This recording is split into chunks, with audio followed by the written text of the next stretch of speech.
everyone. Thank you so much for joining us for the Tunstall Bay Community Information Meeting. I'm going to ask that you mute and black screen while we're in listening mode, and you can unmute and open your screen when it's time if you choose to speak. I'd like to just quickly introduce some of the people that are here to provide you with information. We'll start with Councillor Morse. She's our council liaison for the Tunstall Bay Water System Local Advisory Committee. We also have Patrick Graham. He's the Director of Engineering for the municipality.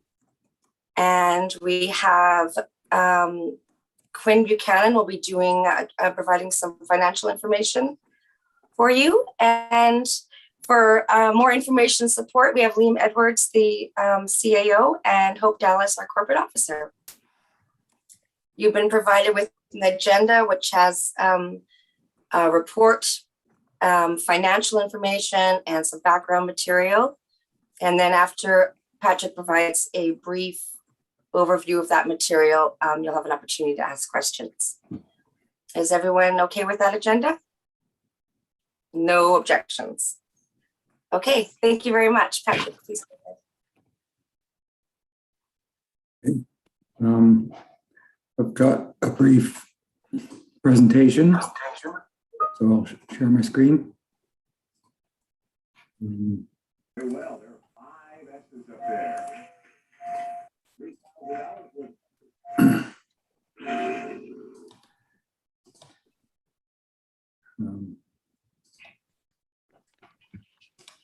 Can people see? Yes. Okay, so I just wanted to provide some background to everybody of the process that we went through to get to this point. Well,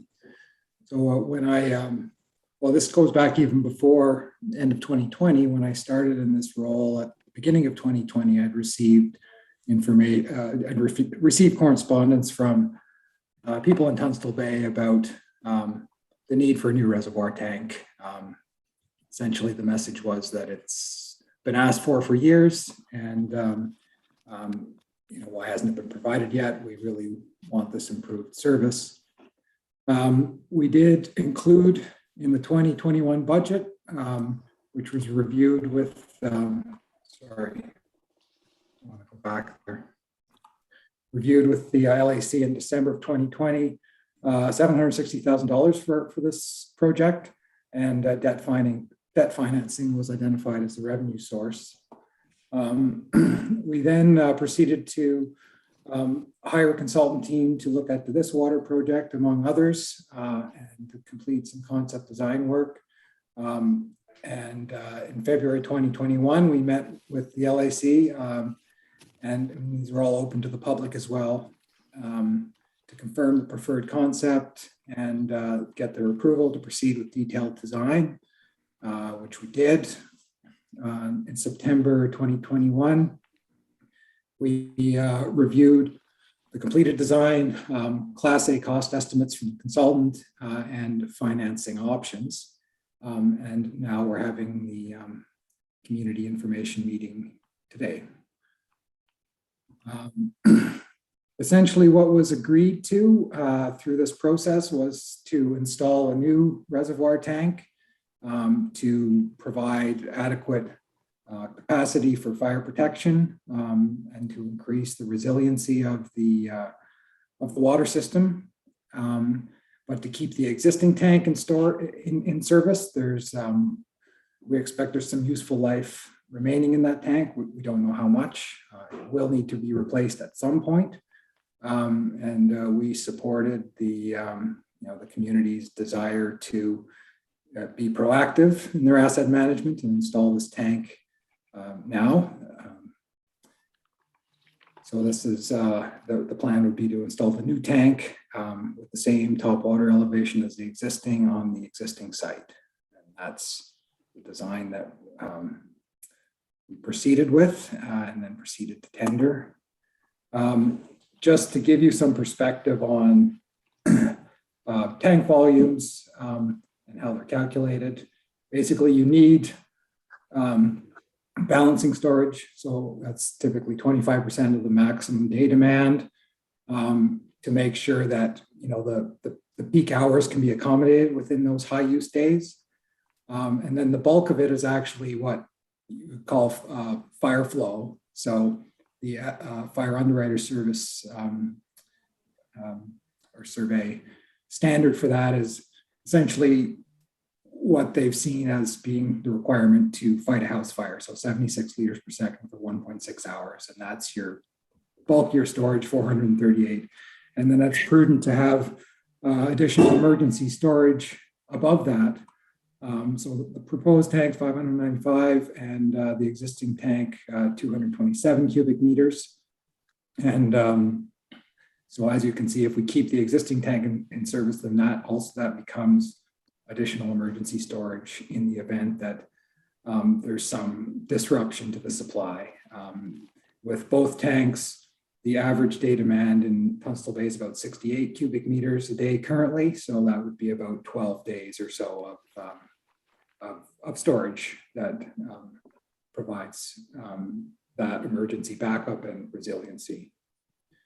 So I just wanted to point out the main changes from the September financing review, where it was essentially identified the equipment financing at a 0.94 fixed interest rate as being the least cost option. And we've since discovered that is not available to local area services. If it were a project the municipality was doing, we could do that, but not with a local area service. So the most similar option, which is what the revised information shows, is the short-term loan, short-term financing from the Municipal Finance Authority, and the interest rate is similar, but it's variable. And a loan authorization bylaw is required. So that process was initiated. And then the other main change is that, you know, when we reviewed cost and financing options in September, that was based on a consultant's pre-tender estimate of 620,000. And now we have and so that was an estimated cost. Now we have sort of a firm tender price, 655, and the new information is based on that. There was also some other errors, but not relating to the option that the LAC selected. I just wanted to also point out what hasn't changed. I mean, it does make sense to build this reservoir now to provide adequate fire protection, increase the resiliency of the system, and to move towards more proactive asset management. So essentially capital replacement before crisis is how we should be doing things. I wouldn't expect tanks to get any cheaper. We have a good contractor who's ready to go. What also hasn't changed is the reason the LAC selected the short-term financing option is it's the least cost overall, and it's the most expedient. Sorry, I need to do that. A small change in household impact of the debt financing from the September 9th meeting, mainly related to the tender price being slightly more than the pre-tender estimate. The project is within the approved budget. We budgeted 760. We've got a 655 tender price. 54,000 has been spent to date for design and survey, and I didn't finish that. 62,000 is additional contingency and what we expect for additional consultant services during construction. So we're within our budget for this project. And then the next steps would be the loan authorization bylaw. There was a correction that needed to be made to the map from the bylaw that was brought to council on October 25th. So that needs to be revised and do the first 3 readings on December 13th. And then hopefully get the final reading on January 10th. And once that's done, we can execute a contract with Industra. They can order the tank, and then the installation of the tank in the summer 2022. I apologize. So that's the overview of where we've come from and where we're at. If you do you want to do questions now, yeah, welcome to ask any questions on what I've just talked about. Patrick? Yeah. You can ask questions, just speak up, or you can go in the chat Yeah, with the question, okay. or go in the chat to say you'd like to speak. Thank you, Just Daniel. one question. Mhm.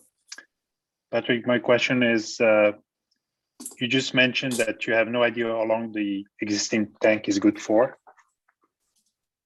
But we already have spent 54,000 in consulting and design, and we have no idea how long this tank is good for.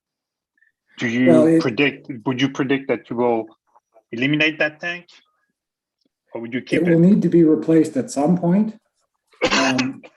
It's difficult to say exactly when. It's showing signs of age.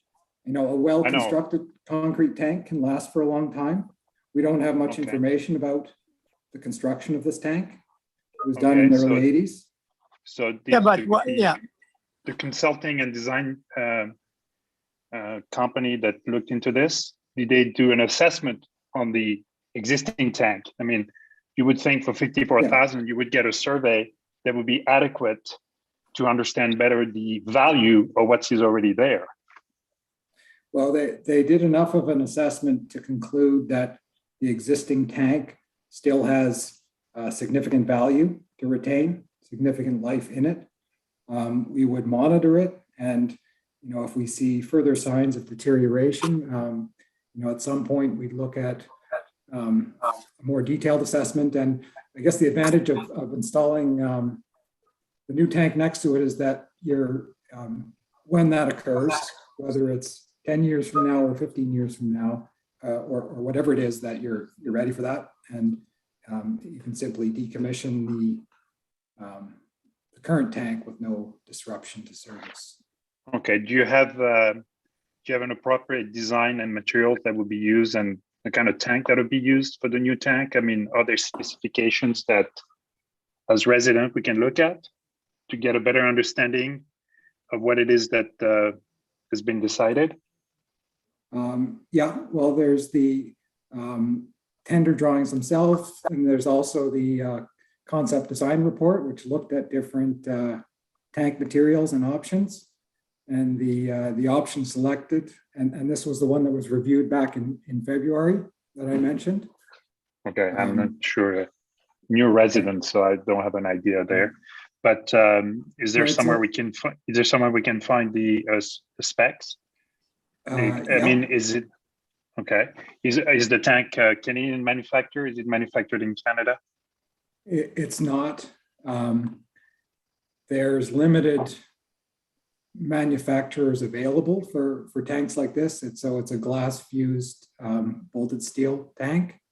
It's the same type that was installed recently for at the Cove Bay Water Treatment Plant site. And it's expected to have a service life of at least 50 years. Okay, and last question before I go.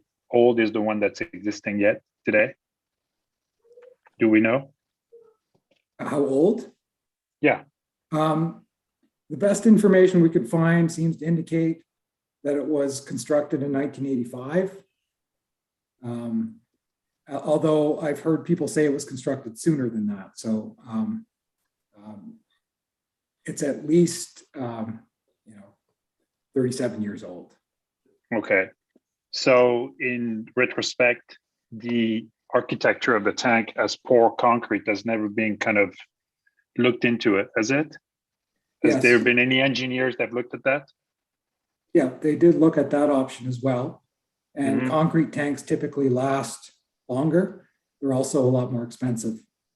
So in terms of life cycle cost, assessment, the glass fused steel was the best option. And that was agreed with, the LAC in their February meeting. So they proceeded with detailed design and specs based on that. But I think Steph had shared the link to the tender documents as well. So that's all available in the links that were provided. All right. Thanks. Thank you, Daniel.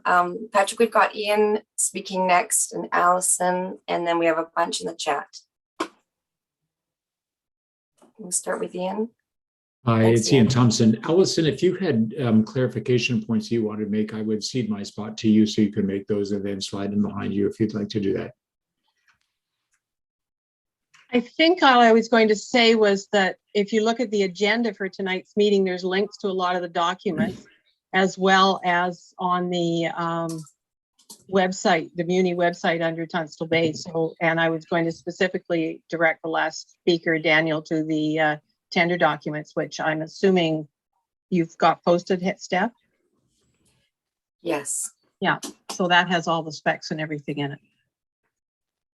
Thanks, Ian. Excellent. Thanks, Allison.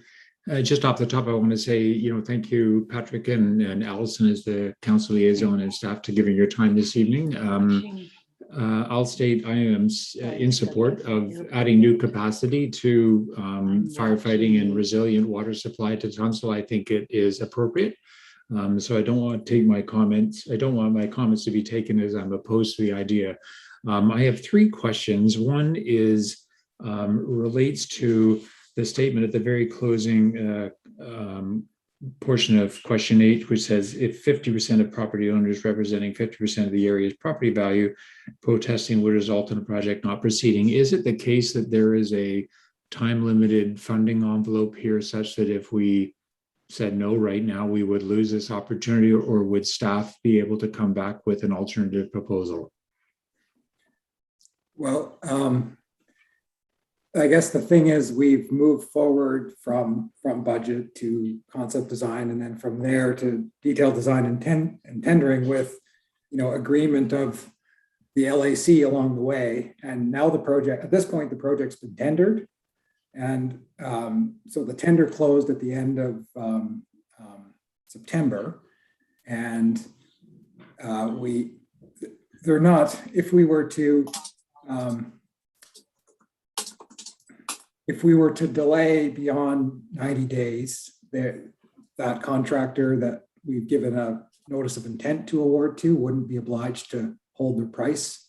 We know that the cost of a number of things, and tanks included, has been escalating and continues to do so. And so it's not for sure, but they may not.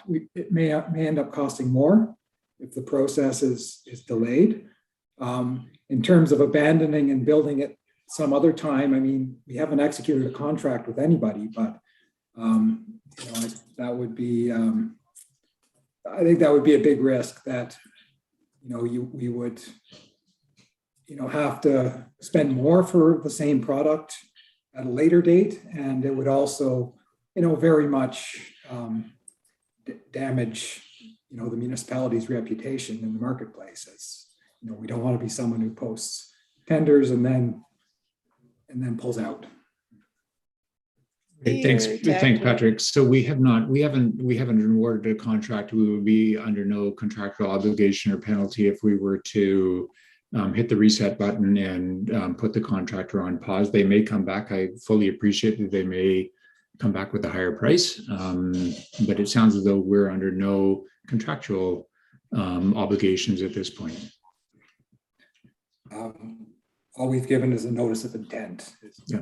We haven't executed a contract. Right. Okay. Thank you. The second question just relates to. Can I just add to that here? It's Sure. Liam Edwards, the AO. Legislation may prevent us from coming back to the community to seek elector approval if we're to do something along the lines of long-term borrowing. There's other financing mechanisms and borrowing mechanisms where we wouldn't need to seek elector approval. But if we wanted to do a parcel tax, which allows people to defer those taxes, like property taxes, or long-term borrowing, then we may well have to wait a full year as per the legislation, which would likely drive costs up significantly. So that's another factor.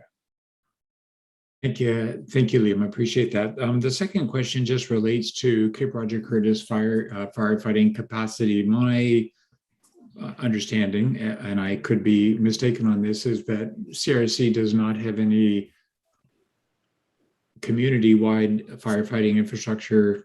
It would be down to an individual property and a well capacity. It would be, notwithstanding that the question 6 stated that the firefighting capacity is limited by trucking capacity, it would be my assumption that were there to be an outbreak of a fire in Cape Roger Curtis, that the fire hydrants at the nearest location on White Sails would be accessed to refill a pumper. Is there community-wide firefighting capacity in Cape Roger Curtis such that a sustained fire could be supported by that system and not have the Tunstall Bay system relied upon?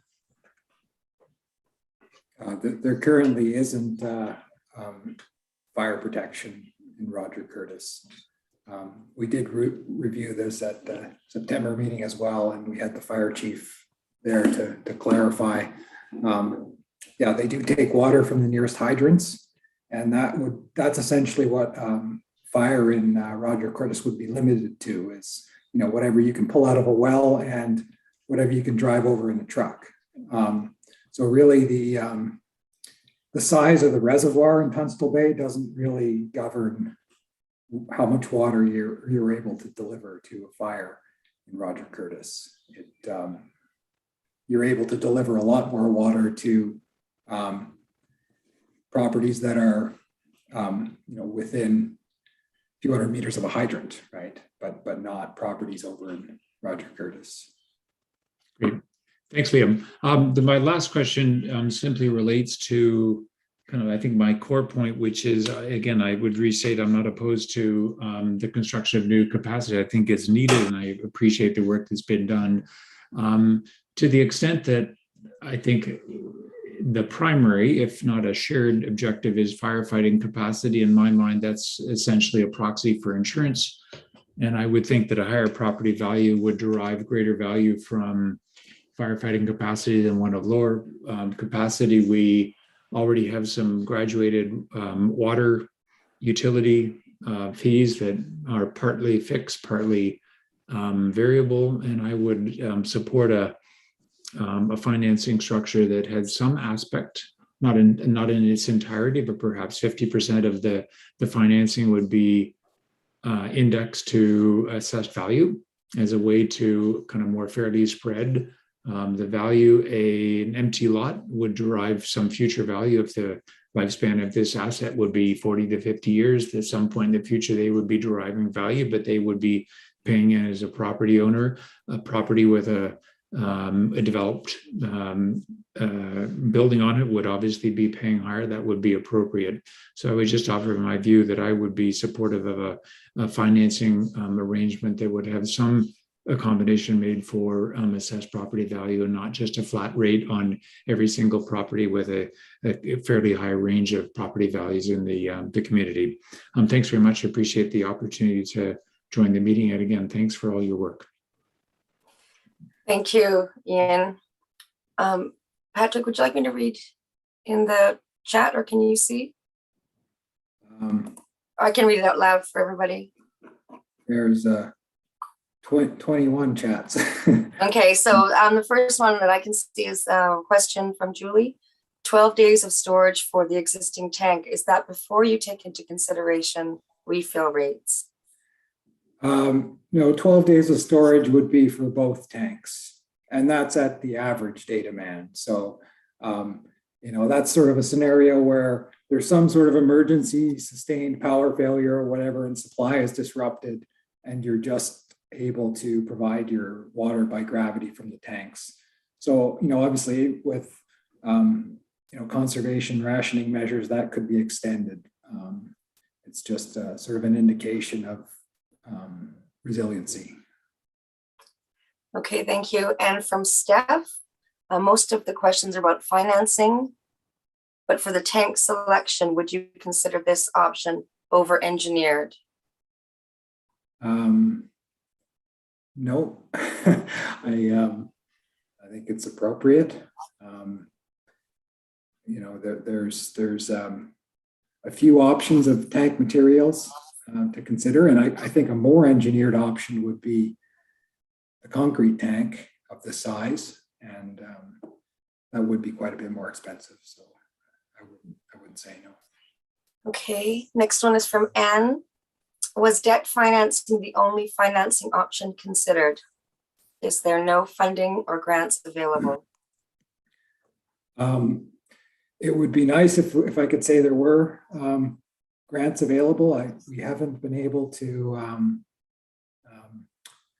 identify one that this project would be successful for, that we could submit for. It's actually for capital replacement type projects. It's difficult to get grant funding. So we also looked at water system reserves. The reality is there isn't, the reserves are quite low. When there's the capital replacement value of the water system assets, excluding this new tank, including the new tank is over $4 million.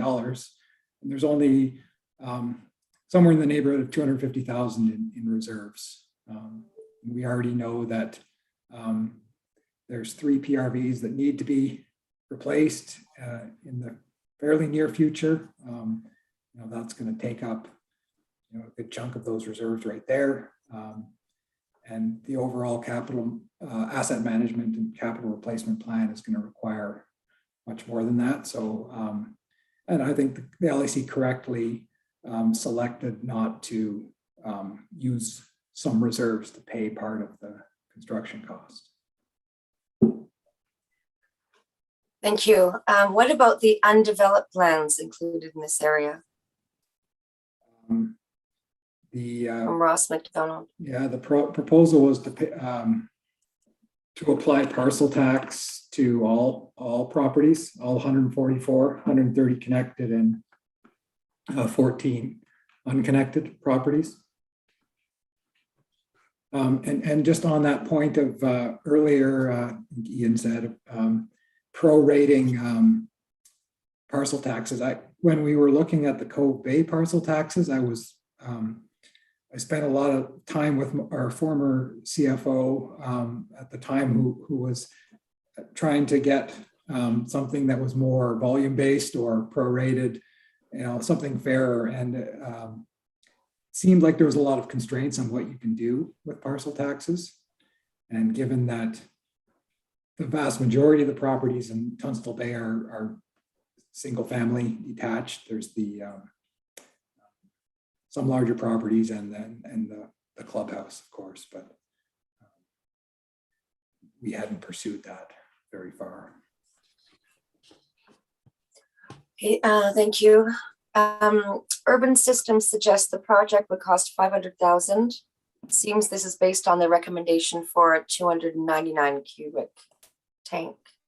I don't have the Urban Systems report. Oh no, I do have it here. So they provided cost estimates for different tank sizes and different tank materials.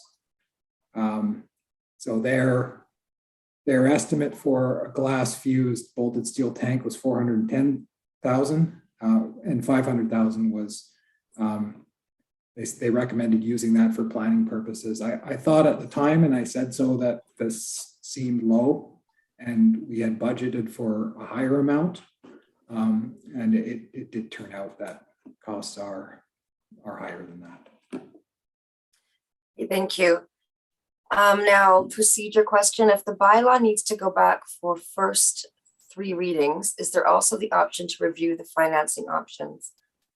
Perhaps different financing models, a 10-year or 15-year loan? Yeah, I mean, the disadvantage with the long-term financing, the 10 or 15, is that's going to require a referendum or alternative approval process, which will take some time, probably a couple months. And at least I'm not sure.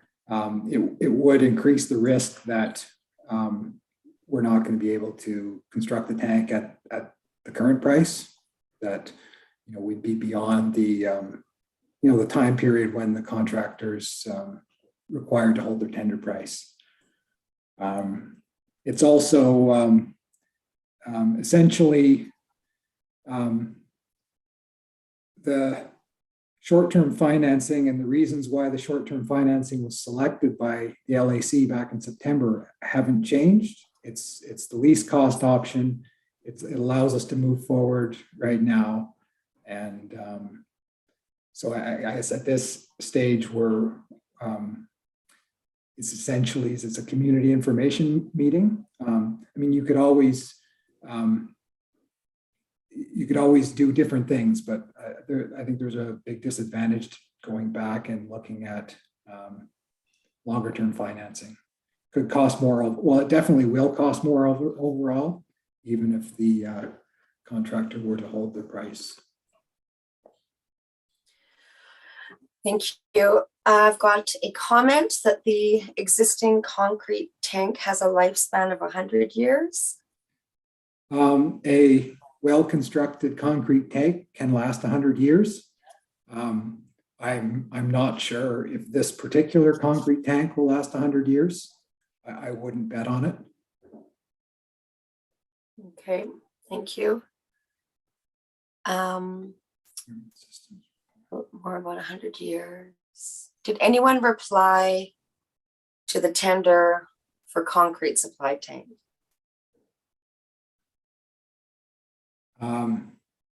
We didn't tender the supply of concrete tank. Okay. I've got, it seems that the whole plan is an engineering rather than a water management project. We live in one of the wettest places on the planet. I'm wondering if any thought was given to more sustainable solutions, like not flushing our toilets or putting out fires with drinking water. The plain lack of vision. You're better than that.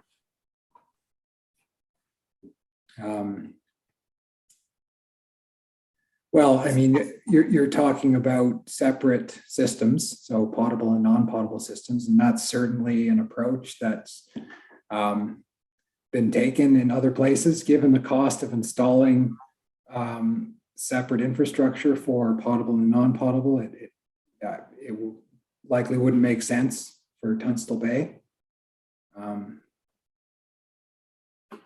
Okay. Essentially, there's a vision we're responding to the community's request for improved service. I think it has actually very good vision to be looking forward and being proactive in management of assets, not waiting for your reservoir to have a problem, to go and provide, the right level of storage now. And it's the resiliency part, gets into climate change adaptation as well. I mean, we don't know. We live in one of the wettest places on the planet at times. We've also had periods of extended lack of rainfall, and it's quite possible that becomes more frequent and severe. Okay, I've got a couple more comments about the size of the tank. And about, was there a vote on this, a small tank? Well, we did review the cost estimates for different tank sizes and different tank materials back in February. So that was that was part of the concept design, was looking at those different options. I guess the thing is that the difference between a 500 cubic meter tank and a 595 cubic meter tank is not very much. The cost advantage of going to a smaller tank, it doesn't really make sense. You don't benefit enough. You're better off getting more storage is better. It's a more resilient system. You get a lot more bang for your buck with a bigger tank. So that was explained to the LAC and the public who were involved at that stage of the process, and that's what they selected. That's what they agreed with. Thank you. A question regarding the Cape Arthur Curtis has the plan considered a shared cost paid by Cape Roger Curtis taxpayers because of their lack of fire suppression resources? We did talk about that at the last meeting as well in September, and essentially stated what I've said is that the larger tank doesn't translate to better for fire protection for Roger Curtis. It translates to better fire protection for Tunstall Bay, for this service area. I see in the earlier comment about the concrete tank lasting much longer. They're also about twice as costly. And that would make this financing a lot more difficult if we were looking at a concrete tank. That's why that option wasn't selected. Okay, someone's mentioning the Investing in Canada Infrastructure Program grant. Yes. So we do have candidate projects for that. This one wasn't. We can't invest, or we can't apply for many different projects to the same grant. And so part of the decision is looking at what projects have the best chance for success. This being essentially a capital replacement project, it wouldn't really. Okay, and do you have a formal quote on a concrete tank? No formal quote, just consultant cost estimates from the design process. Okay, and have you ever thought about rainwater collection to store for fire purposes? Well, for fire purposes, you have to get the water from somewhere, and you have to store enough to deliver a sustained flow for a long period of time. So it doesn't matter if you're talking about one house, or if you're talking for 100 users or 1,000 users, it's going to be the same. It's the volume required to fight a house fire. So yeah, you could have water in your tank that's from rainwater, but there still has to be, 438 cubic meters of it, or in that range, in order to, properly fight a house fire. I mean, rainwater tanks that people have, at their residences are not, it's irrigation support. It's not really providing any or very limited fire protection benefit. Okay, thank you. And is the current tender fixed price? What provisions are in place for overrun? The tender is it's a fixed price tender. There is a 5% contingency built in, and part of that cost breakdown I was showing earlier, we've allocated another 5% of the Tunstall Bay reserves as a project contingency. Typically, going into construction with a fixed price tender, you want to go into that with a 10% contingency. Hopefully you don't need that, but that's the prudent thing to do, and that's what we've got in place. It's so within our budget for the project, we're able to accommodate that. Okay, and about the financing, 5-year financing assumes that everyone who lives here now will also live here for the next 30 years, the life of the asset, which is not a fair assumption. It would seem more fair that even if it costs $10,000 to $15,000 for a referendum, spreading out the costs over the life of the asset is the most fair option.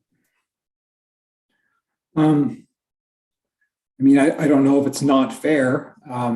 The value of properties in Tunstall Bay are improved if the water system is improved. If the water system is more resilient and provides a better level of service in terms of fire protection, then that would, somebody selling their place 5 years from now should benefit from that. Okay, is it customary to hold a first information meeting with the constituency that will be funding for the proposed improvement after tenders have been closed? This isn't the first information meeting. We had all of the LAC meetings were open to the public. We met last year in December when we budgeted for the project. We met in February when we reviewed the concept design. We provided all the concept design information via our website, and we sent out emails as well to people. We don't have everybody's email address. We do encourage people to provide that to us and to sign up for our mailing list so they get information like this, as well as other information about their water system, like when flushing's happening and all sorts of things. So it's not the first information meeting. But no, we wouldn't have a first information meeting after tenders have been closed. But you've gone to tender and issued a notice of intent without actually obtaining approval. Perhaps this isn't the first information meeting, but no, we did obtain approval. We obtained approval for the budget. We obtained approval for the budget. We obtained approval at the preliminary design stage, and we obtained approval of the preferred financing approach. So what are we being asked? So what are we being asked to support then? You're not. It's an information meeting. No, I'm at, okay, well, there's a decision before us, is there not? No. Did I not receive some form of notice as to whether I support or oppose this initiative? Well, there's a process that's been embarked on to authorize the loan, and that's as laid out in the community charter. And so, yes, if you don't support this project, you can petition against it. I mean, so if enough people successfully petition against it, then what's your plan?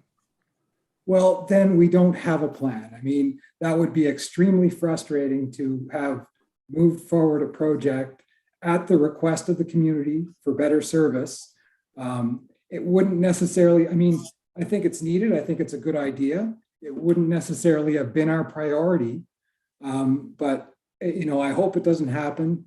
To move a project forward and invest all the time and effort and energy and money to bring it to this stage, to have the community, the very community that told us they wanted this, vote against it would be, I don't know. I don't know what we'd do with that. I guess we put it on the shelf and wait for you to come back and tell us you want better service. So it's Liam Edwards here. So if the petition were to be successful, to have sufficient people petition against it, staff would go back to council and ask council what direction that they wanted to do, because they're really ultimately, if the petition is successful, according to the legislation, there is only one real option, and that is to either significantly change the scope of the project and to come back with a much cheaper project, or to wait one full year before council could bring it back.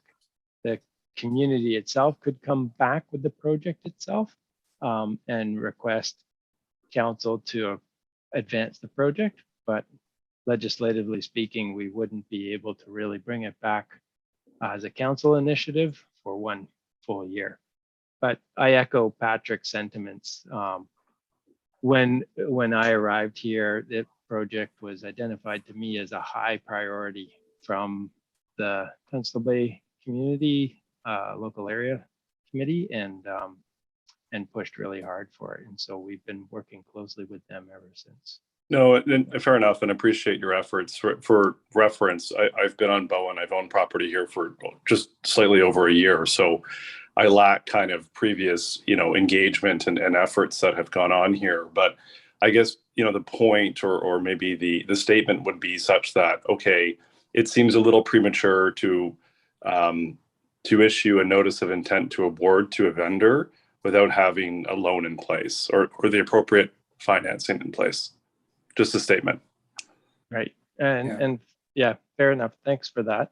And I do want to just make this, I know there's a lot more questions here, but I do want to just make a comment. It's a general comment that through this process, we're learning a lot too, and how to better communicate with the 8 local area service committees that we have here on Bowen, which is a rather unique situation for a municipality.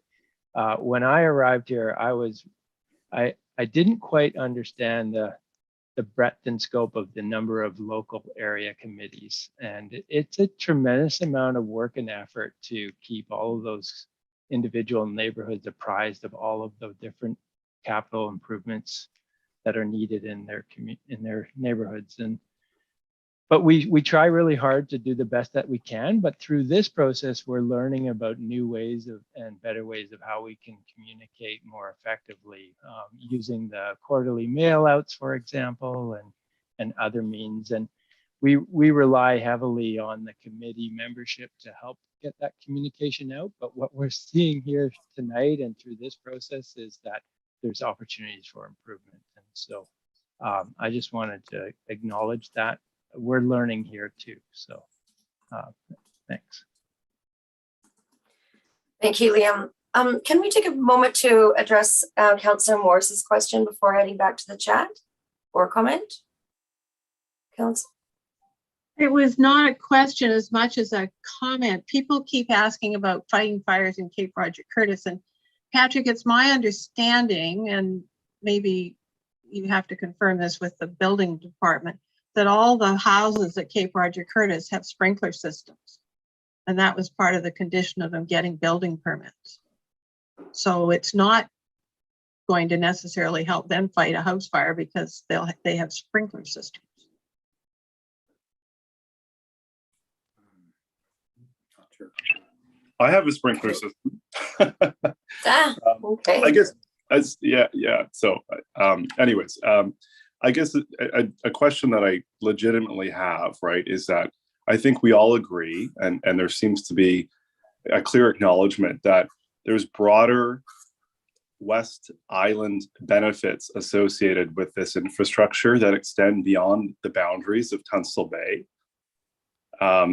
So then my question would be, assuming that we all agree with that statement, which I don't know that you could disagree if there's, you know, tertiary benefits to firefighting in adjacent kind of communities. But if that's true, if this does have broader community benefit for the entire West Side, why are Tunstall Bay residents being asked exclusively to finance this additional piece of infrastructure? I don't think that's the case, and I think that's what people keep misunderstanding. And so Cape Roger Curtis is not benefiting in any way from this project. So the only ability to fight fires beyond what an individual home in Cape Roger Curtis has is for how big the tanker truck is from the fire department. And so that truck goes to the nearest fire hydrant and fills up. You can imagine the size of that fire truck's tank compared to your reservoir. It's tiny. And then that truck You're goes still back. describing, sorry, but you're still describing a benefit. But I mean, that occurs all across Bowen, anywhere that's not within a water service, right? And so whether you're out in Mount Gardner Way or some other way or what have you, it's not unique to Tunstall Bay or Cape Roger. Okay, Curtis. so to answer my question, maybe to pose my question in maybe a different fashion, what assurances can or is the municipality prepared to provide that water that comes from this new piece of infrastructure will be exclusively reserved and used by Tunstall Bay residents? I'm not sure I follow you on that, but I don't think that's, there's no plans to interconnect Tunstall Bay at any time right now with any other system, if that's what you're getting at. I mean, we're always looking for those kinds of efficiencies and opportunities and to effectively and more efficiently deliver the service. But if you're talking about a pumper truck coming up and filling from a hydrant, I don't share your concern with that. No, I'm asking if you could provide assurances that that wouldn't happen, so that water trucks would not, if there were a fire in Cape Roger Curtis or Bowen Bay, that you could provide members of Tunstall Bay assurances that that wouldn't happen. That water. I would not provide you that assurance. Right, correct. So in that very case, then that's an admittance that there are broader community benefits that extend beyond the boundaries of Tunstall Bay. Okay, so Matt, I think we're going to have to agree to disagree on this one, because if there's a fire on Adams Road, right, or in another adjacent neighborhood that doesn't have immediate fire service, what are we going to do? Set up agreements with each household that doesn't have No, sorry, that's not what I'm getting at. I think if you were to propose a win-win here, I think there would be an acknowledgement that there are some community benefits. Maybe they're modest, right? Maybe it's only, I don't know, 10%, but some type of cost-sharing initiative for that benefit already exists, Matt. It has existed, and it will continue to exist. What we're talking about here is something that is strictly to the benefit of your neighborhood, and that your LAC clearly asked for and has clearly supported along the way. And I'm not trying to be disrespectful, but I also want to respect the fact that there's still quite a number of questions from a lot of other people here too. Matt, so I neglected to invite Aaron to this meeting, our fire chief. He did come to the September meeting, which was quite well attended by members of the community. If I can send you that recording, he had a similar response to Liam regarding fires get fought.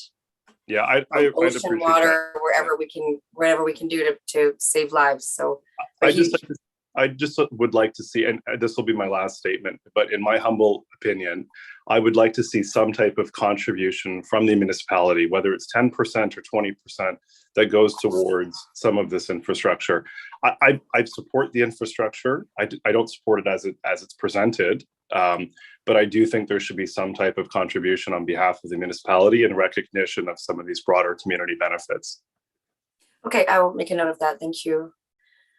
I've got another one from Julie. It is the difference between 300 versus 600, not 500 versus 600. I don't know if we've left that topic.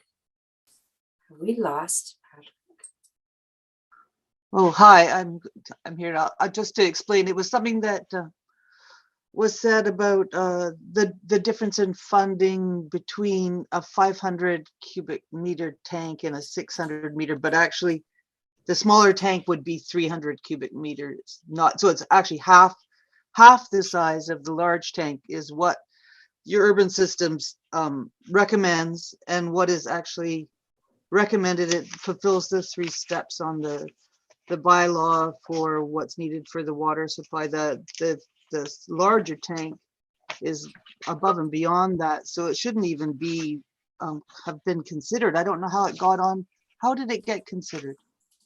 But when it doesn't, it's not sanctioned by the bylaw for building, which was in the September 2000 meeting. It was an information meeting back then, which I can't find now, of course. I almost find it here. No. Really, do you mean September 2000? September 10th, 2019. That was the CFO at the time says 3 parameters together specify what size the reservoir should be. This is stipulated in the subdivision and servicing bylaw. Now those three stipulations were addressed by urban systems, and the smaller tank does satisfy those conditions. And this is why they did recommend the smaller tank, which is half the size, but we don't have a price for it anywhere. So it's hard to make a decision about whether to even think that might be feasible. However, if you look at what the October 25 this year, the financial report came out, and said that if we did a 20 or 15-year loan with the 100,000, it would bring it, but which we're not going to use, I understand, would bring it down to 550,000 K, which is only 50K more than Urban Systems had suggested. So I was wondering, this is what I was trying to get at before, if when they said 500K, they actually were addressing the 300 cubic meter tank, that they hadn't suggested that any price for the larger one, because that was not their recommendation. And they went through all the requirements, and it's on in their plan on page 14, I think, page 14, where they go through the maximum day demand, the peak hour demand, and the fire flow. And considering all those things, they still came up with the 290, whatever it is. But then to have the extra supply, they suggested maybe it should be 336 cubic meters, but nowhere near the 600. And I'd like to see financing for that. I think you're misunderstanding the report. That's not what it says. Well, where does it say what year? It says on the last page of the report, it says that it is recommended that upgrade the Tunstall Bay Reservoir at the current location and consider keeping the existing tank and supplementing it with a second tank. It's not decommissioning the large tank and putting in another large tank. We're not decommissioning the tank. We are keeping the second tank.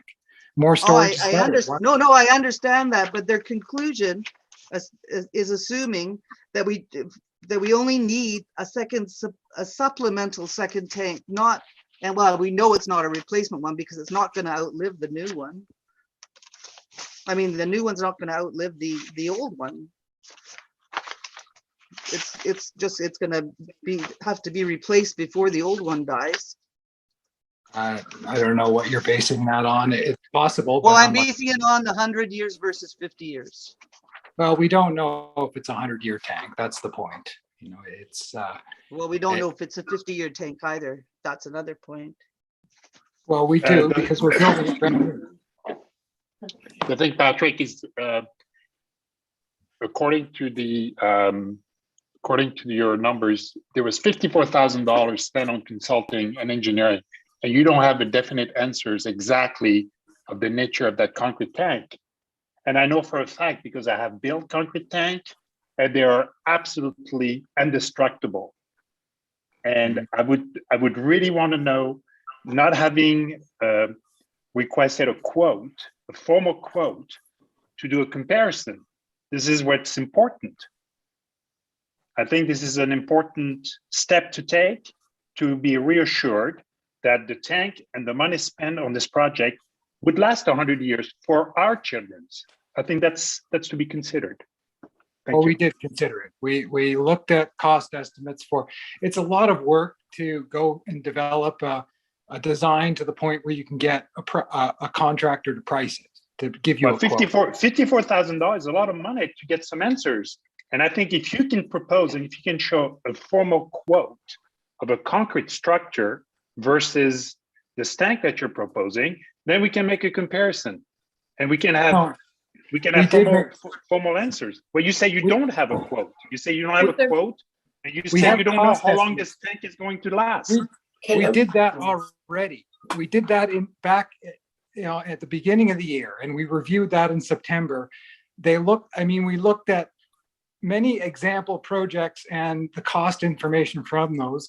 Concrete tanks can last longer, but they're way more expensive.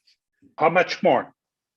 It's on the 20%, 20%, 20%. The second to the last page of the Urban Systems report, or the third to the last page, has a cost comparison for reinforced concrete, bolted steel, epoxy coated, and bolted steel glass fused.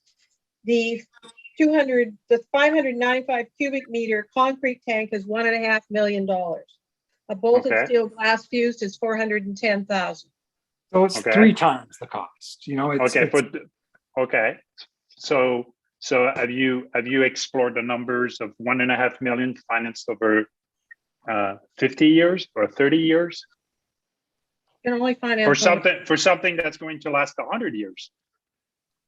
Debt financing is limited to 30 years in BC maximum. 30 years. Okay, 30 years. Okay. And no, we did not explore all those options because Okay. the community, the neighborhood committee pointed us in the direction that we're going after presenting them with the high level cost estimates and options. Okay. And no, we didn't. Thank you. Can I move on in the chat then? Just one more thing to add to that schedule, Steph.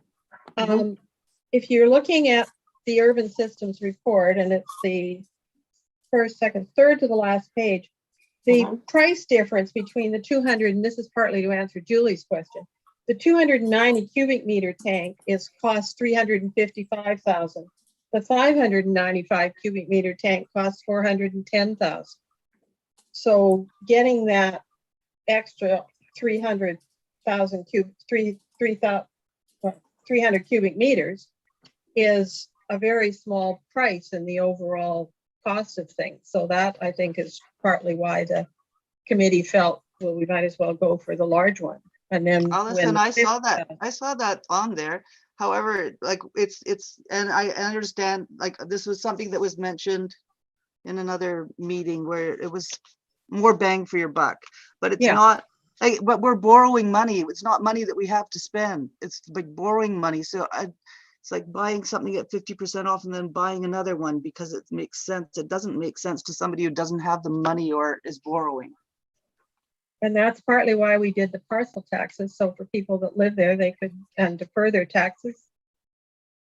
They wouldn't have to spend the money. Thank you. Our next question in the chat is regarding the magnitude of the cost increase. This topic needed to be discussed with ratepayers before proceeding with course of action or tenders. I think you addressed that, Patrick, about earlier meetings this fall. The magnitude of the cost increase from, well, I mean, that we're within, or we're planning to spend less than what we budgeted, what the LAC and council approved as a budget for this project. The pre-tender cost estimate was 620, and the tender price is 655. So there's some additional cost there. When we reviewed in September, the direction from the LAC was that there's, if we're within the project budget, that we could proceed with the approach that they recommended and that we'd agreed with. Thank you. Comment from Matt, new to Bowen, but and lack historical context, but I hear anecdotally that when community ownership of the water system was transferred to the municipality, so was a budget of several $100,000. Can you comment on where this money went? If true, why is it not used to help finance these costs? Well, I only know what's in the Tunstall Bay reserves. I mean, notional reserve, it's not a statutory reserve, but there's about $250,000, I believe, in the reserves, and that's not much when you've got a system of this size and the magnitude of capital replacement that's going to be upcoming in future years. Thank you. How many houses have burnt down in the last 10 years? Don't know. I don't know. Okay. It seems there are broader community benefits associated with increased capacity for the entire west side of the island. I feel like we've covered this. Yeah, this is Matt. I'm going to keep going. I think, yeah. Okay. How many formal quotes have you received for the project? Well, we tendered the project, and I think we had 5 bids, 5 submissions. The lowest price tender was from Industra, and that was the 655. Thank you. Has an environmental study been done to see how this divergence of groundwater affects explosive creek for fish? There's no change to diversion of groundwater that's part of this project. Okay, thank you. Another agreement about spreading up the cost of the asset and wanting the cost of the referendum. The municipality mails water bills every 3 months. And there was no community information meeting before this. If increased water availability enables more and denser development on the undeveloped acres in Tunstall Bay, it will decrease existing values, not increase them. No need to respond. Yeah, this doesn't have anything to do with rezoning or densities. Yeah. Okay. Excuse me, Steph. Yes. You mentioned about receiving every 3 months a water bill, and there was no communication. I'm fairly new on Bowen Island, and to my surprise, I'm in my second year, and it is actually the first time that I hear about this project just about a month ago. So I would like you to elaborate on the fact why were there not any indication of this project was on the go during receiving those water bills. Thanks. All right, I didn't mean to skip over that. I felt that Liam Edwards had responded to this type of a comment earlier on. And Daniel, you and I met, I believe it's the same Daniel, at the municipal hall.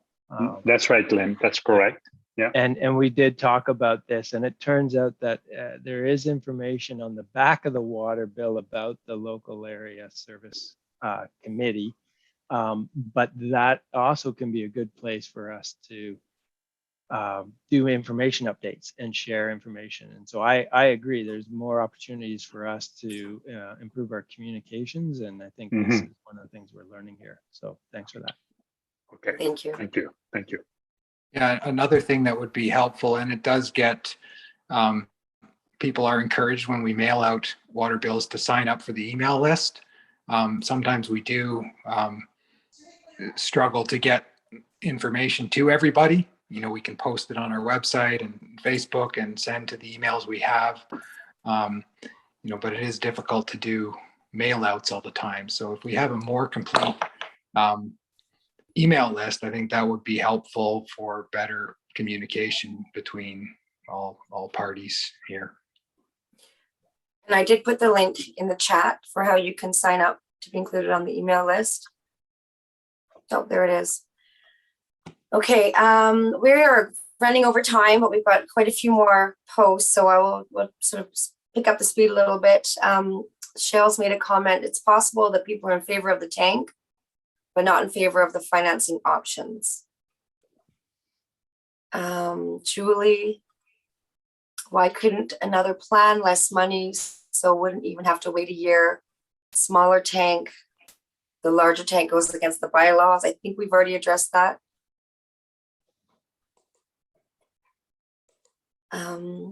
In this age of climate change, what is becoming apparent is that the greenest solution is to maintain existing infrastructure. Has this option been thoroughly investigated? How might this revise cost if the new tank were sized at 50%?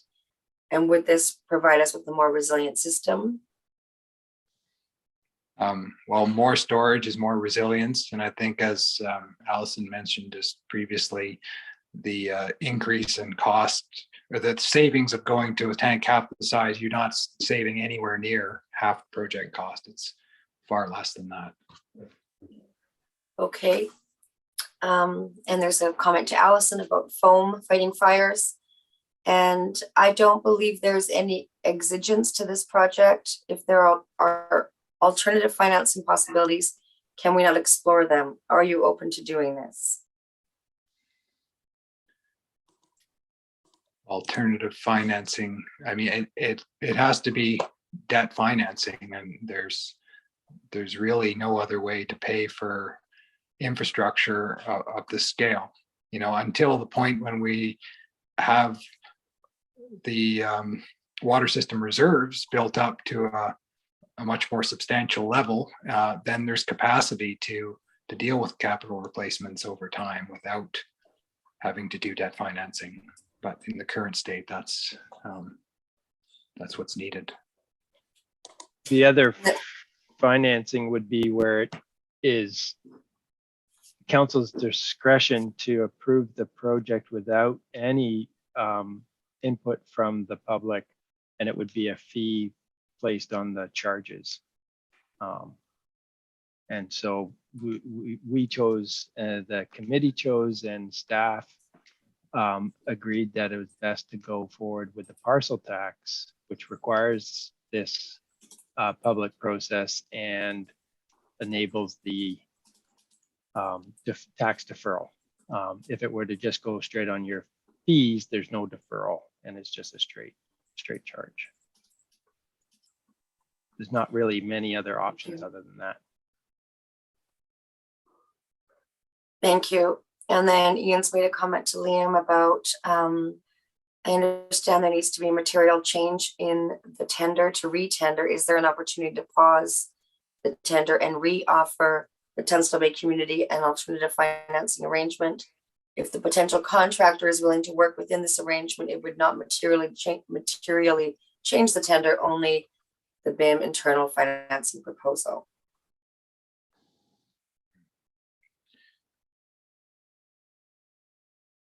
Any comments? I just said again, with just the risk of that, the price escalation due to time, and that bidder walking away.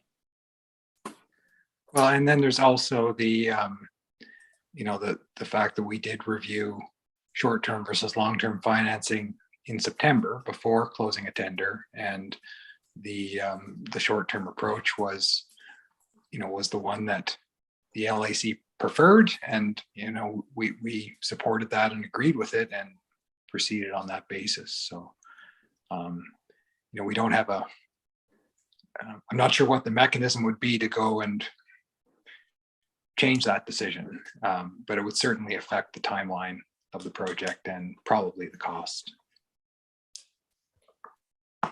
Okay, then I've got another suggestion that the project would gain more buy-in from residents if better financing options were made available. And staff, thank you for acknowledging the improvements we can make in our communication systems. I think many residents only found out about how far along this option was with financing when we received the mail out for the petition. Thank you, staff. We have noted that. There was a house fire on Adams Road over 10 years ago, and the fire truck was filled up from a fire hydrant in Tunstall Bay. This benefit does happen. Regarding Cape Roger Curtis, if the tanker refill is tiny relative to the new tank capacity, the tanker would still draw on nearest hydrant, Tunstall Bay. I can't see an instant in which we would deny a Tunstall Bay-based hydrant access to fight a fire in Cape Roger Curtis. I'm fine if they pull from our hydrants, if they shoulder a portion of the cost.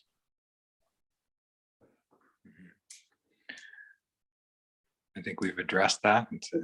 Okay. It seems that many residents of this meeting are asking for a more sustainable, smaller option, and that we need to look at different financing. My question is this huge structure going to be in the same place as the current one at the entrance to Tunstall Bay? It will be on the same site behind the current reservoir tank. Okay, and I've got D, if there's a fire in the Cape, it could easily be a big threat to Tunstall Bay. Why would we not want to share our water? That fire could be here in a very short time. If there was a fire in Tunstall Bay, we would need water from another system. We would get water from them. This past year, we came close a couple times to depleting our present tank. Okay. Has consideration been given to the many points made in the email that Shale sent to the municipality? Yes. Yes. Particularly, there was some good suggestions, like including more information on our regular water system mail outs. And a lot of what we've talked about today was, was in that, were the same points from the email. Yes, and thanks for that, Shale. Appreciate it. I think Dee is saying it was due to some infrastructure leaks. I think the neighborhood lost their water supply for even a short time. The upgrade would therefore be supported. Does anyone have link to the tender documents? Those should be on the page I've sent in the chat on the LAC page. If not, at the top section that I've created for this event, then at the bottom, there's a link over to all water information. Shale, I understand that Volunteer LAC has been advocating for a larger tank, but unfortunately there haven't been adequate community consultation or public engagement, which seems evident by the comments of this meeting. Yes, agreed. People didn't know. People did not know there was such a pressing issue until a couple of months ago, and we definitely didn't know it would double our water bills. Okay. Well, and I mean, that's another thing, like this, the expected cost of this project hasn't changed from a year ago. And when we budgeted for this, and, if we'd had our time back, we could express that it was clearly, that $760,000 was going to have to be debt financed, and expressing that in terms of household impact, at that stage is something that we will do in future to help improve the understanding of what infrastructure costs. Yeah, Patrick, I totally agree with you, but what would it be a possibility to execute this project, but it doesn't become a burden and you don't and spread the cost over a number of more years? This is what I'm trying to understand. Well, that is an option. You end up paying more. And so those options were reviewed with the LAC in September. That's why we did that. And we did we tried to generate some interest in the community to come to that meeting. And we did get some participation, more than previous meetings, but still, not as much as we would have liked. Anyways, they chose the least expensive option, and that's what we're moving forward with. Well, not on over 5 years. It seems like it's just kind of, it just put a heavy weight on some families. That's needs to be understood. Maybe we pay more, but if it's spread over, you sprinkle the cost over 15 years, then maybe you don't feel it as much.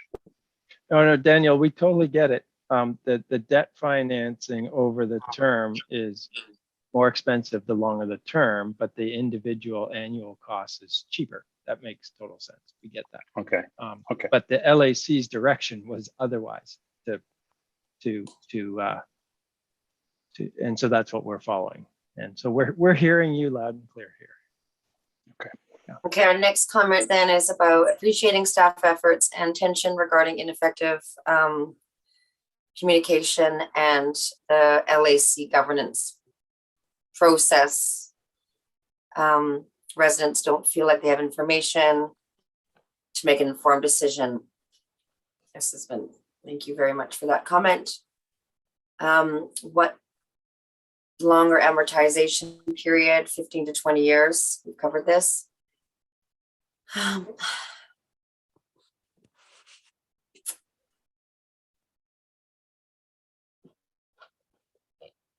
Okay,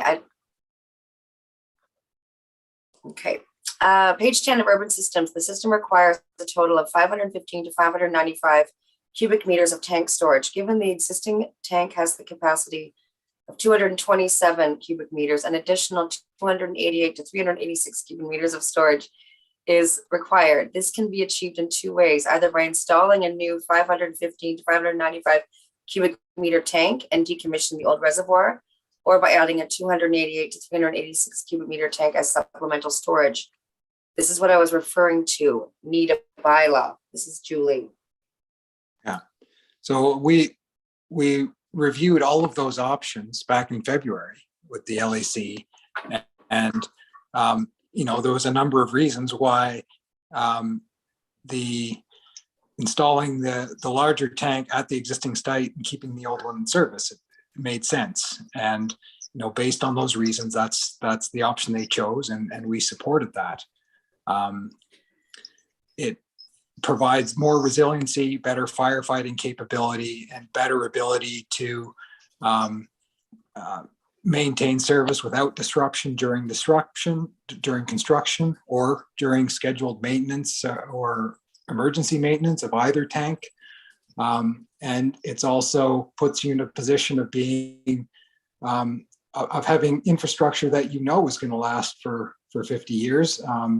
And I appreciate that some concrete tanks can last for 100.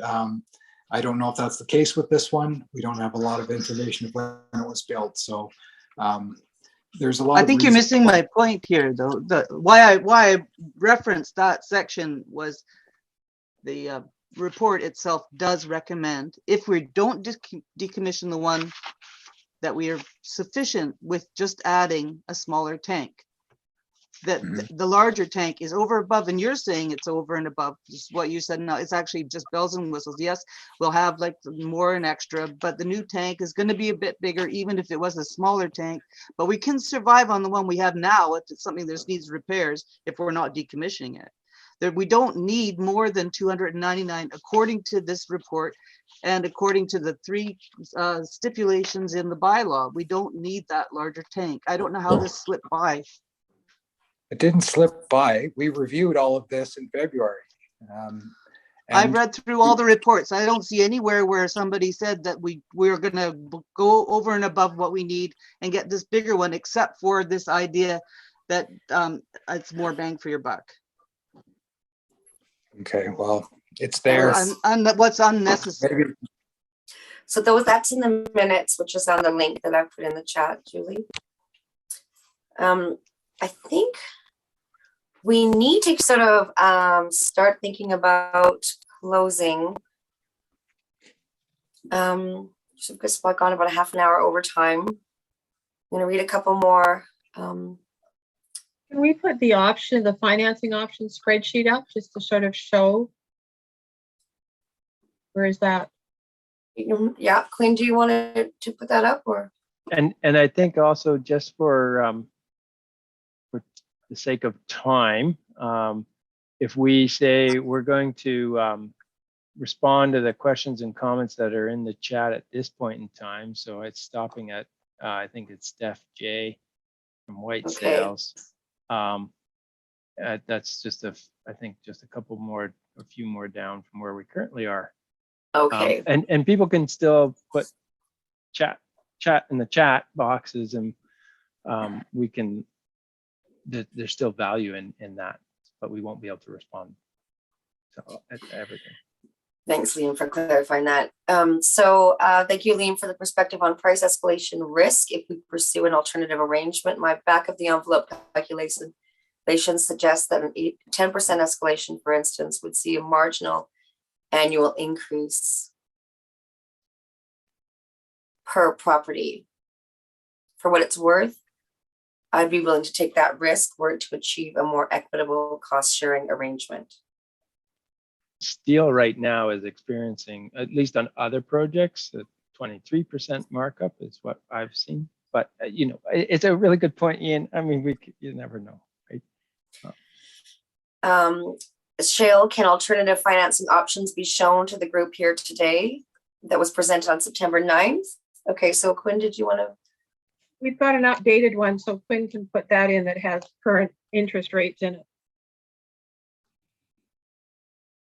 Yeah, I'm sorry, I don't have the September 9th one, if that's... No, show the wanting to update see. Okay, yeah.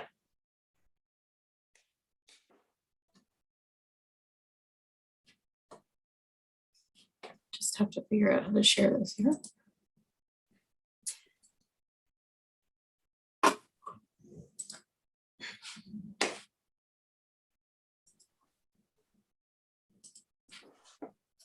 Wonderful, thank you. So the top one here is the short-term financing, which we've been discussing this evening with the 0.96 variable interest rate, which worked out to approximately 937 per year for 5 years. And then there's an option of a 5-year long-term debt financing, which works out to approximately around the same cost per household. That's for 5 years. Sorry, that's a typo there where it says 10. And then there's the 10-year option at 2.43%, which would work out to $522 per year over 10 years. And then there's the 15 years, it gets a bit more, it's harder to estimate because the 15-year calculation, the 10-year rate is guaranteed at 2.43, and then it would change after the year 10. So this 2.77% is actually just an estimated amount at this point in time. And that would be, I mean, as the years goes up, it will be less. I'm realizing now that this is 577. But yeah, I think that's because of the 2.77, but we could look at that in more detail if it was something that that was wanted. Thank you. It's 2.77 for the first 10 years, and the rate could be 3.5 for the second 5. Yeah, 2.43 for the first 10 years as of yesterday. But yes, Allison, it could, for the following 5, we don't know what the rate would be.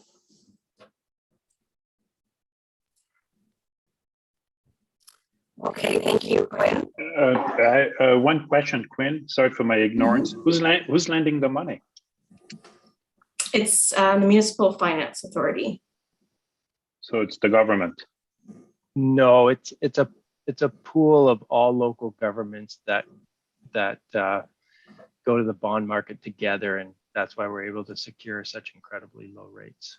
So Okay, but what I want to point out, Liam, this money is the source of that money is taxes, right? Sorry? The source of this of the funds that are being loaned by all the different bodies of governments? No, I mean, it's literally put on the bond market in New York and elsewhere, and it's so we go to the private sector through the Municipal Finance Authority. It's not backed or supported by the province or the federal government. It's a collaboration between all local governments. So there's no body of government in Canada that would support such a loan. There is no, not really. There is some debt financing that can be done through other entities like the Federation of Canadian Municipalities, but they can't actually compete with these rates that we get. The Municipal Finance Authority maintains a AAA credit rating, and it's usually even the best rating out of any provincial or state body in North America, and sometimes even beats the provincial credit rating with Moody's and Ford's. It's a pretty incredible financing mechanism that we have available to us. Okay. I did raise that question at one point. In your financing option, were there any suggestion that maybe if there would be an offer for residents to pay the lump sum in one with no interest, the participation with no interest, would that be considered? And what would be the cost? That's a good question I've not come across before, so I don't actually know the answer to that one. I mean, imagine if you were to get 100 residents that would be prepared to support this project, and would basically, the loan would be could be reduced by 30-40% if that was the case. Yeah, I think we ran into this question with another local area service over a different project and concluded that there is a way to do that. We would have to confirm how exactly that works and what the details are, but I believe you can. That's something that. Well, let's say you would calculate the participation, because the way I understand it is that no matter if the vote is a yes or a no, your vote is calculated on your assessment. So, No, it's which is okay. The amount paid by each participant is equal, right? Do I understand right? Yeah. Okay. So it would be interesting to know what would be the participation with no interest. What would be the exact cost on that? And that could be tackled onto the first year of tax bill, or however it would be. The logistics of that would be the financing department would look into this, but that would be also could be a line that could be added to this financing proposal. Okay. And would be on personal decisions. A number of years ago, the Queen Charlotte Heights area of Cove Bay was added to the Cove Bay water system. And they did that. They offered the residents a opportunity of paying the lump sum up front or financing it over, I think it was 20 years or might have been 30 years. The loans just got paid off. So those people that didn't pay up front ended up borrowing the money through a lump sum. And the Metro GBRD was looking after the water system back then because it was the early 90s before we incorporated. So we don't have necessarily the capability as the Muni to manage and collect necessarily that money, but we can certainly look into it. Would you mind to look at, I mean, what would be the collection process? Well, that's, you'd be making payments annual or monthly on a loan at whatever the going rate was. So no, I was referring to whoever would be open to do one payment. Yeah. So Daniel, I think not everybody's going to be able to afford the one payment. No, individuals and individuals. Individual. So, yeah, Daniel. This is Daniel, I understand the question. Yeah, no, I'll have to look into that. Yeah, I understand. Tonight, so. Thank you, Lim. Thank you, Lim. I would appreciate. Thank you. Okay, thank you. And I think Cheryl had a question. When were those numbers that Quinn provided presented? That was in the September meeting that we were promoting for the public to attend. And that is when the LAC voted. There was a bit of a discrepancy in the numbers, but those same scenarios were provided in September. Okay, and then more iterating of support for the project, not for the financing options, and affordability is consideration. Would like longer term borrowing. The 10-year option is only $522. That's only slightly higher in cost to the 5-year option, $933. Quick glance at the spreadsheet presented, but would that not allow for both the advancement of the project while also appeasing the apparent sticker shock of our neighborhood water supply? I think there is, you can migrate a short-term loan into a long-term loan. So that might be something that we can, but it would still have to go through.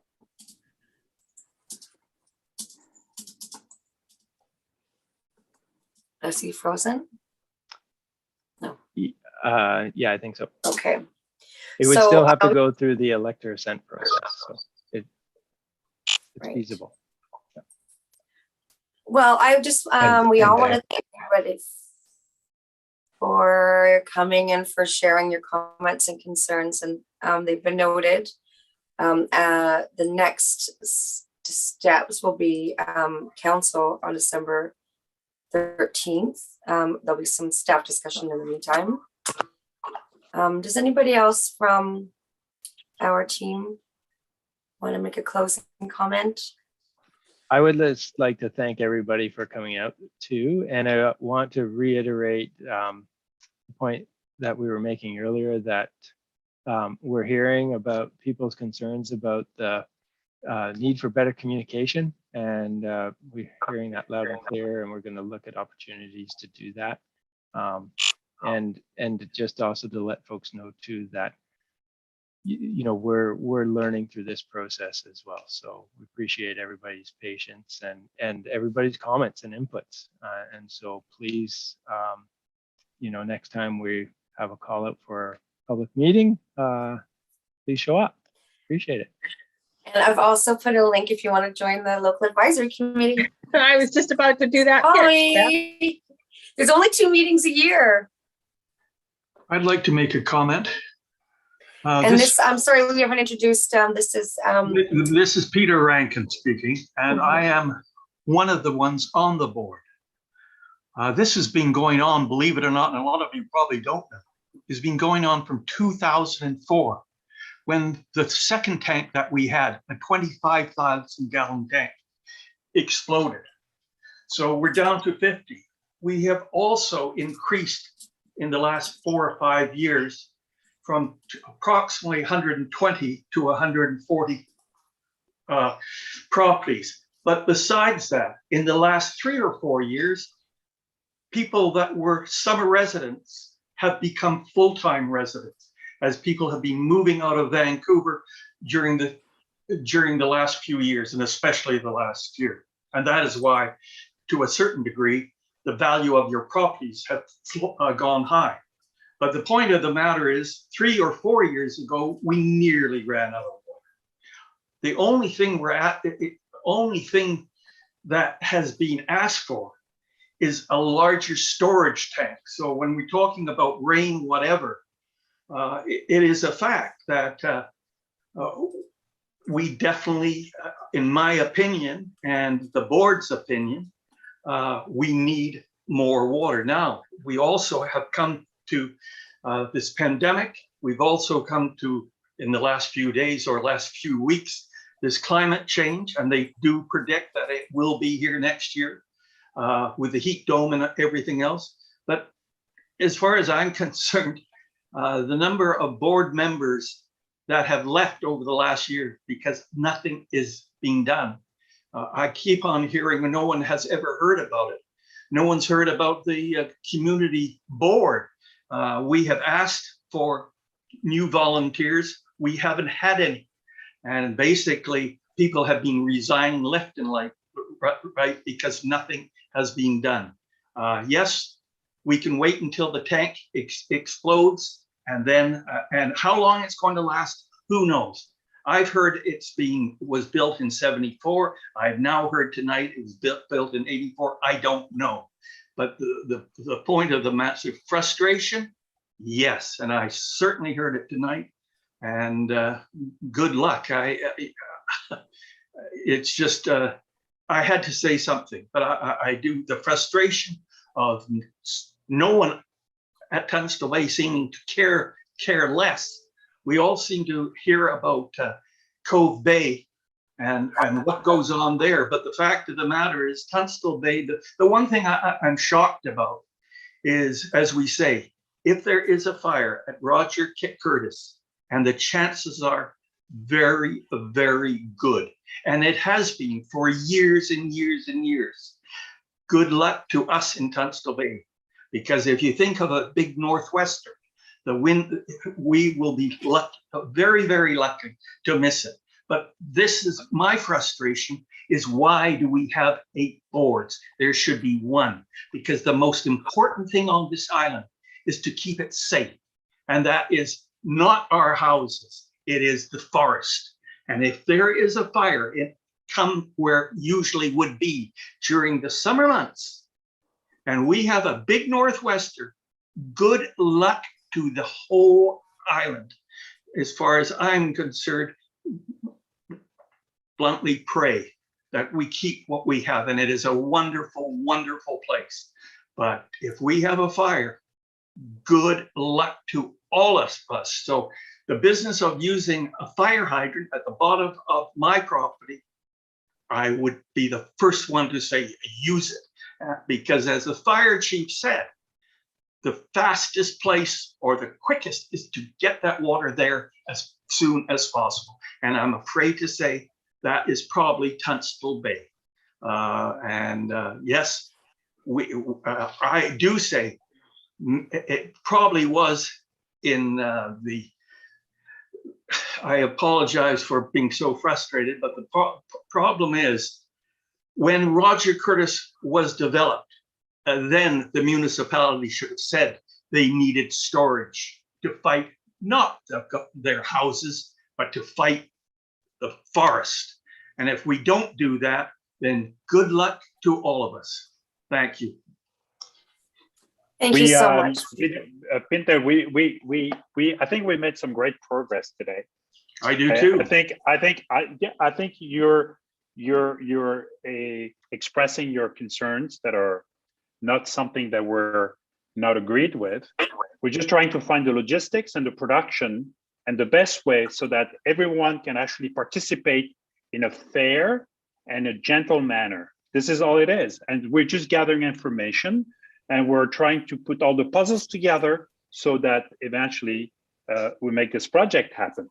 Daniel, I think that you've been at it for so long now that it's like, you know, having that gift at the Christmas tree and you just want to open it, right? Daniel, join the board. We need members on the board. Thank you for your comments. Okay. Good night. Good night. Well, thank you all again.